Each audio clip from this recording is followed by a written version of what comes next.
Krez fluttered his eyes open as he heard the buzzer humming through the barracks. Slowly he rose up out of his sleeping pond, as the others around him did the same.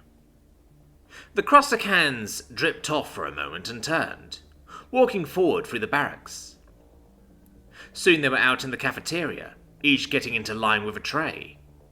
Many of them were twitching their mandibles as they tried to wake up. It never seemed like they got enough sleep anymore. It had been rather busy since the war had begun. For some reason, the normal Greslin security wasn't considered enough for the capital, so several units of veteran hunter-killers had been brought in to act as both ceremonial and actual guards. This was fine in theory, but many of the new members didn't like being guards. Normally the guard positions were bred specifically for the task from the Grand Matriarch stock, but the influx meant there would be some lag time before her newly laid eggs hatched, and longer still before they were full-sized and ready to work. So a number of career killers were stuck working security, guarding the cowards who made up the officials of the other species. No one had attacked the capital since the Regulation War, and assassinations were very uncommon. But they were scared, and he was a soldier, so here he was. He clicked out an annoyance, as he had every day since getting this post, when they filled his tray with food. Grains, fish, some greyish-brown substance they liberally called sauce. They were still changing over the cafeteria from Greslin specs, so the Crossercan replacements had to make do with full rations for now. So he moved over to a table, setting the tray down as he settled into a seating position, with his legs partially tucked under his body. Picking up the pieces, he ate with the same quick motions he had back in training as a juvenile. Once he was finished, he and the rest of his table rose as one, moving to deposit their trays for cleaning. Then they moved out into the hygiene room. Krez was next to Vec this morning, so they took turns inspecting each other's back shelf for any defects or discoloration in the hydrating mucus. Once done, they turned towards a mirror, each picking up a brush and picked to clean their mouths of food they hadn't consumed. Once they were finished with that, they moved out to their prep room. They opened their lockers as each pulled on a combat harness. They were supposed to have those fancy ones, like the rest of the ceremonial guard, but instead they just had standard black mesh. Shield emitter, stunner, short-range hand beamer, some energy packs, a set of energy restraints, and of course their targeting computers. They checked each piece as they tucked it into their black mesh harnesses, and then, when they were finished, they closed their lockers and walked through the blank beige halls that made up the service corridors of the capital. Soon, they reached a junction, various teams splitting up to go to their assigned sectors. Krez and 5 others moved along their path, soon ascending a set of stairs to reach the small security office, overseeing one of the building entrances. The dignitaries had all gone through on this shift, so this was the actual ceremonial guard. Their shiny silver-white harnesses, top-of-the-line equipment, perfectly conditioned shells. Krez hated them. They always acted so superior, and he knew many of them boasted about getting to court one of the younger matriarchs for the possibility of breeding rights. So unfair. Krez knew that unless all other viable males suddenly died, he'd never be allowed to breed. "We did all the hard stuff for you already. Just try not to burn the building down while we're gone," one of the other guards said, as the others chittered in amusement. Krez and his brothers clicked in annoyance, but quickly replaced the guards. Krez checked the weapons locker, and noted all the heavier energy weapons were still in place. He stepped out of the office into the main station, near the weapons scanner. The other 5 stayed in the office, but he liked being out in the corridor better. They'd left one of the vid screens open to the summit, going on not far from his position. He watched as one of the Greslin's superintendents stood before the assembled officials. "Which is why we need a unified effort against these humans. They openly defy all conventional methods of warfare. If we don't present them a single force, they'll take it apart piece by piece. The Kitchens are already showing their cowardly nature by surrendering several systems without a fight." The Kitchen ambassador gulped and stood up. "The greatest fleet you've ever assembled was destroyed in a single action against them. What hope do we have?" Then he sat back down. There was a murmur spreading throughout the officials. Of course, the Greslin's stance didn't change, since he was in an exosuit, but Krez figured he wasn't too happy about that comment. "It was a cowardly surprise attack, nothing more. They refuse to face us in a true battle because they know our dreadnoughts will annihilate their so-called supercarriers. But we have numbers on our sides. They can't be everywhere at once." "But they have nuclear weapons," another worried diplomat gasped out. There was a rumble from Matriarch Nicole, who was taking the place of the Grand Matriarch tonight. Apparently, the Grand Matriarch was ill, which was unusual. "Might I remind you all that we have faced this threat firsthand, and this is why we know we must defeat them now." The vid screen switched over to images of the destroyed colony. Krez chittered nervously as he looked at them. It was unnerving to see the shadows that were etched into the stone, the twisted and melted structures. He knew they were choosing the absolute worst pictures to highlight how terrible it was, but he was confident that there wasn't any good pictures from a city that had been hit by nuclear weapons. "These Americans have not only used these weapons against us, but they've used them against the race from which they descend. The UHG has confirmed that Americans have used these weapons before. This subspecies is incredibly dangerous. They must be dealt with now." There were rumors that even the founders couldn't push the other species to agree to war against all of humanity, so they had to settle for the American subspecies.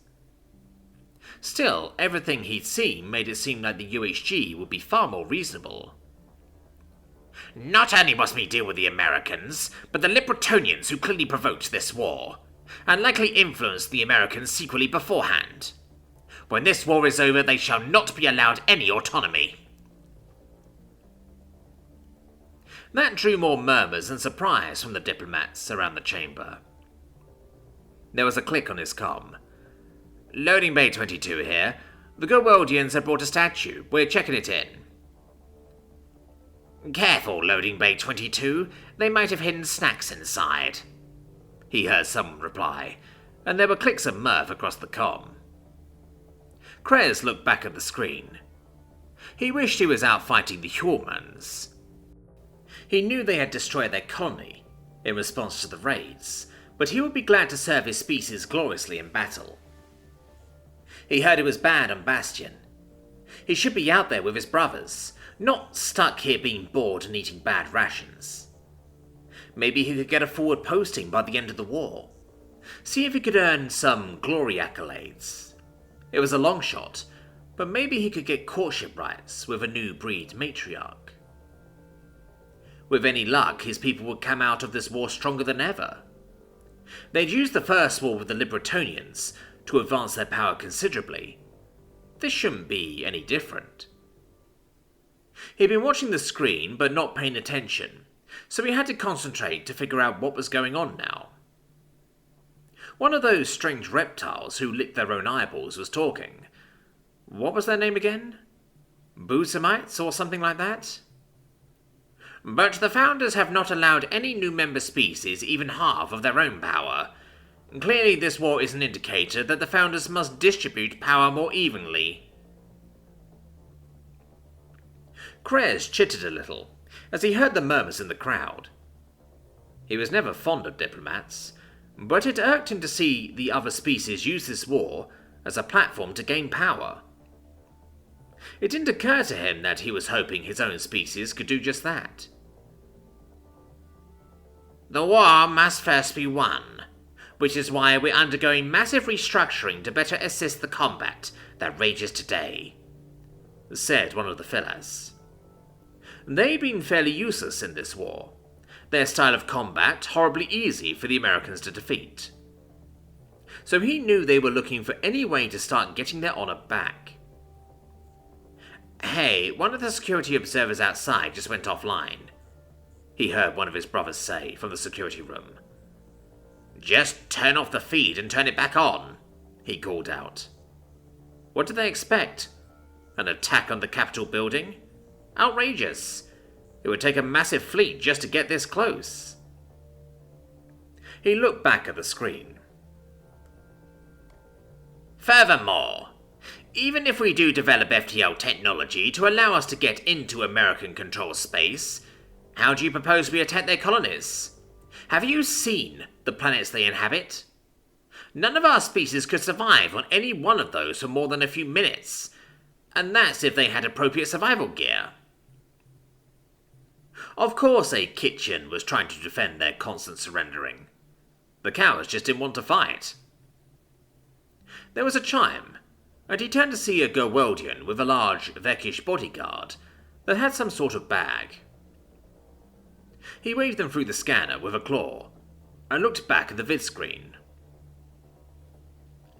The matriarch was talking. Let us not forget. He heard the approval chime of the machine as the Gerweldian passed through. There are humans that have shown their evil and terrible nature on a small scale. The terrorists who attacked the museum are still out there.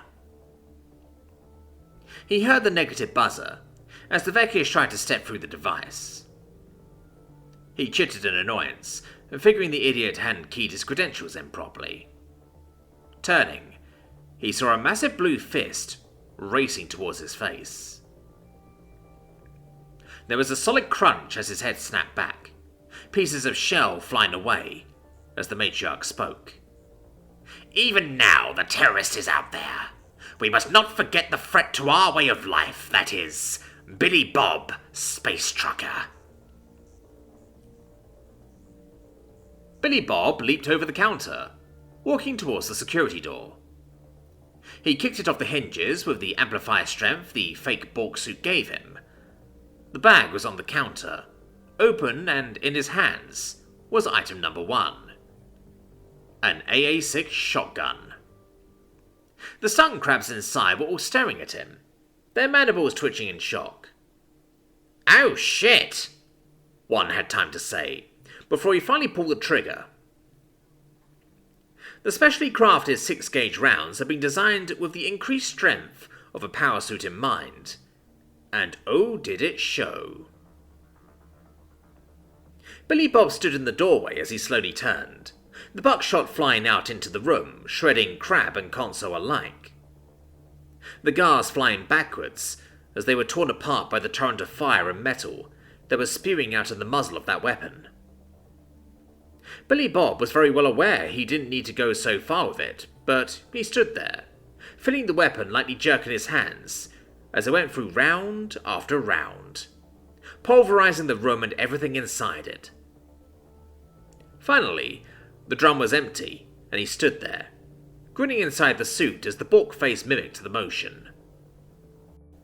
He could see sunlight sneaking through the holes in the walls of the office, even though they were inside the Capitol building itself. Finally, he detached the drum, letting it fall to the floor in the pile of spent cartridges, turning as he slapped another one into place. Then he hopped back over the counter, zipped on the bag, and slung it over his shoulder before grinning down at the hamster. You're free to run away now. I think I blew our cover. The hamster nodded and went running back out the way they'd come. He was humming inside his suit as he looked at the map overlay. Any alarms? No, you killed them all before they could react.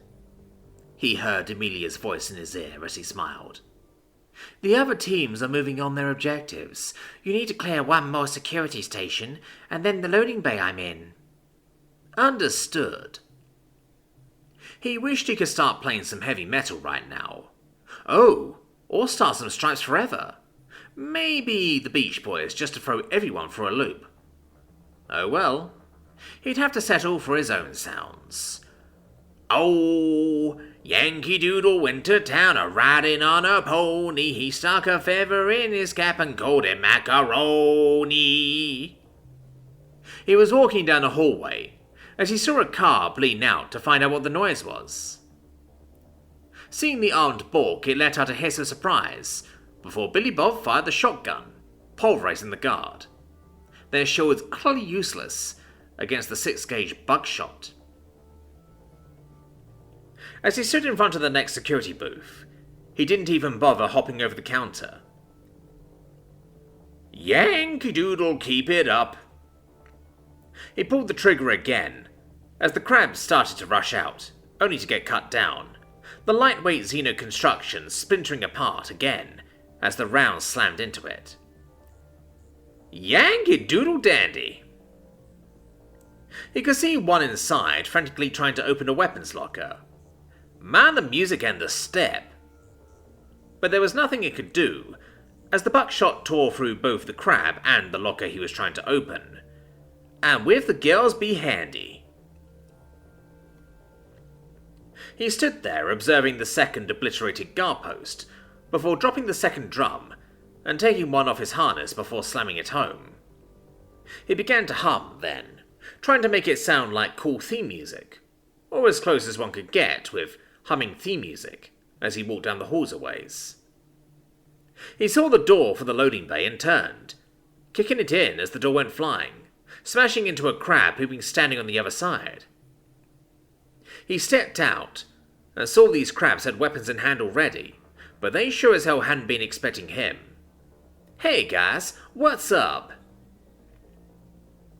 They steadied him for a second, and then all began to aim as he pulled the trigger.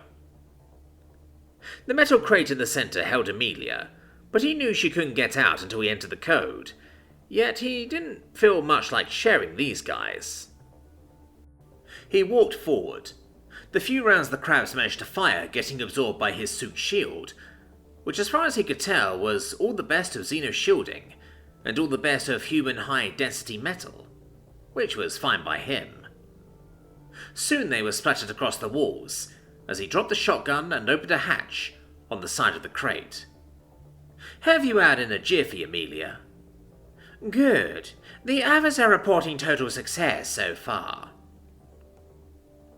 Then he heard the door to the loading bay open, and looked over to see several surprised crabs, and one of those armoured metal ones. Fuck! He quickly pulled the bag open again, and then leaped forward as he pulled out his next weapon. What's happening, Billy Bob? I got it, he reassured Amelia, as he rushed forward, holding in his hands what amounted to an all-metal, power-suit-ready fire axe. The head had been sharpened to as fine a point as possible with modern technology, and he wasn't sure if that meant a single atom, or molecule, or whatever, but he knew it was fucking sharp. The crab in his sights had time to widen his eyes in surprise, but that was about it, as Billy Bob slashed, cleaving through the guard without even a moment of resistance. Then he spun, extending his arms as he slashed through two more around him, who cried and gurgled as their upper bodies had been suddenly opened to the outside world. The armoured crab tried to turn, but he jumped over it, slamming down on a screaming crab who fired a single shot up at him before Billy Bob collided with his body, crushing it beneath the heavy suit, even as he rolled forward and swung the axe once more to split it straight through the last regular crab's skull and torso. They were too big for it to be any kind of clean cut, but the body collapsed, leaking everywhere while Billy Bob spun again. The armoured crab was turning, but he swiped out, leaving the bottom half of his left legs off, and as it toppled over, he brought the axe down through the head to finish it off. He stood there for a few seconds, looking around as he heard Emily. Wow, that was incredible, and here I doubted your melee weapon. Axes are sweet, was his only reply, as he turned to finish opening the crate the Libertonian power suit was in. Emily was watching from a building bordering the Capitol building grounds, and as Amelia finally had the freedom to sit up in her suit and step out into the daylight, she jumped up, flapping her wings as she quickly flew down to them. "Alright, what's the plan now?" Billy Bob said, looking between the 10-foot-tall Libertonian power suit and Emily. "Seriously?" Amelia asked. "Yeah, I kinda forgot with all the awesomeness I've just done. We're killing stuff towards the center now, right?" Emily nodded. "The teams have activated some of the meeting room security features. We've just alerted the guards, but inside they're now sealed in and their lines to the outside world are cut, so they have no idea we're coming." "Perfect," Billy Bob said, returning to his bag. He sheathed the axe on his back and pulled out the second-to-last weapon they'd given him. The other two stared at the strange-looking item he pulled out, made of composite materials. "What's that?" He activated it, and the item opened up, revealing an interior handle which he picked up, letting the rest of it nestle around his arm. The ZF-1 is light. Handle is adjustable for easy carrying, good for rights and lefties, breaks down to 4 parts undetectable by X-ray, ideal for quick discrete interventions. A word on firepower and titanium recharger. 3,000 clips, with bursts of 3 to 300. Plus all the oldies but goldies, rocket launcher, arrow launcher, and flamethrower. My favorite. They stared at him for a moment while he dropped the AA-6 back into the bag and slung it over his shoulder, shifted the axe from his back to a side sheath on his harness. It took a very specific sheath to house that blade, and he didn't want to accidentally cut parts of himself off while he fought. "Alright, ladies, move out." "Well, I'm not. You're fighting forward. I'm holding them off from out here," Amelia said, turning as the power suit stepped outside, and he blinked. "Then why did we smuggle you in here?" "To get me as close as possible while the others secured the security systems." He thought that over, trying to decide if it was a good plan or not, before shrugging and walking into the Capitol building with Emily behind him. "Stay behind cover until I let you know we're clear." She nodded and kept a ways back from him as he kicked down another door and found himself in a wide corridor. There were statues and paintings and tapestries of various Xenos from the founding species, and he was sure that they wanted him to feel awe and respect for all the history around him. Instead, he turned to one of the paintings of a giant crab queen bitch and activated the flamethrower. A jet of fire burst out, torching it as an alarm rang out. He saw crabs with silver shields and much better-looking weapons burst out from around a junction to his left and smiled. "Something tells me we go this way." He began to let out bursts of those titanium bullets, which tore through the crabs. Shots slamming into his shield as he advanced, seemingly unconcerned. "Oh, I've been working on the railroad all the livelong day." A rocket zipped out to obliterate a crab on a balcony with a matter slammer. "I've been working on the railroad just to pass the time away." He saw another group burst out of a door to his right and turned, letting out a non-stop burst of fire as the bullets cut through the 3 of them. "Can you hear the whistle blowing?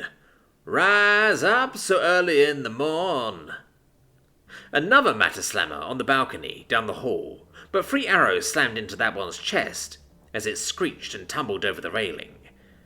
"Can you hear the captain shooting?" There was some sort of emplacement around the next corridor junction, but a jet of fire was quick to get the crabs burning, and a burst of bullets cut them down. "Dana, blow your horn." He looked back at Emily, and then down each of the corridors he could see before waving her forward. "I hope you don't mind, but I'm going to skip ahead." "Skip ahead? To where?" No, in the song." He could see movement ahead, with some sort of massive ornate metal door behind a series of emplacements, but he just marched forward. "Someone's in the kitchen with Dinah. Someone's in the kitchen, I know."